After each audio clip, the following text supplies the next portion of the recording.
देखियो एखन हम 3-4 दिन से देख रहल छियै ने, दुर्गा पूजा के, अष्टमी के, नवमी के, कुमारि कन्या खुआबै के लेल सब जे छै से अंगने अंगने तकने घुरै छथिन।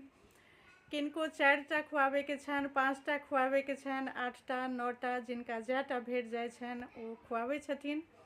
और नहीं जे भेटै छै तऽ एक एकटा कुमारि कन्या के 3-3 घर 4-4 घर खुआएल जाइ छै, बुझलियै।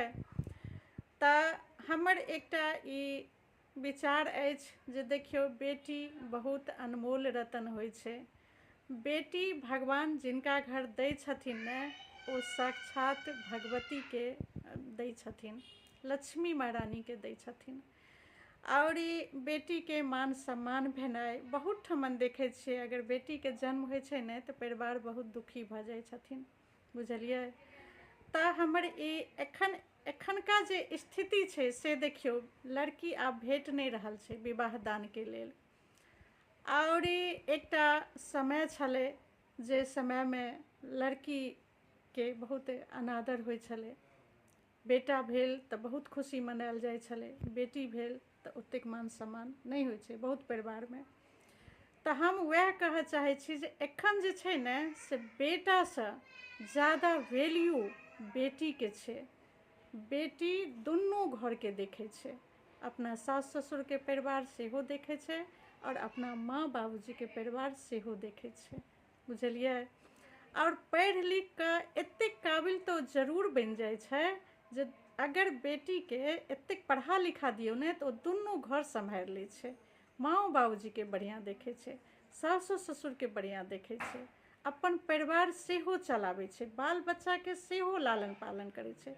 एतेक हिम्मत और एतेक हौसला आइ काल्हि के बेटी में होइ छै, बुझलियै। ताहि दुआरे बेटी के मान सम्मान भेनाइ बहुत जरूरी छै।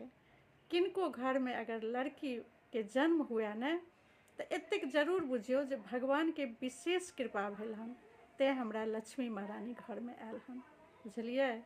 आब पहिले हम सब देखने छियै जे बहुत दुखी भऽ जाइ छथिन बहुत परिवार, ताहि दुआरे हम ई बात के साझा केलहुँ। बहुत परिवार एहन छथिन जे चाहै छथिन लड़की हुए, लेकिन एकटा दूटा लड़का भेला के बाद चाहै छथिन जे लड़की हुए, आब लड़की हुए, लेकिन एना नहीं छै। बहुत बेटी जे छै से बहुत अनमोल रतन छै।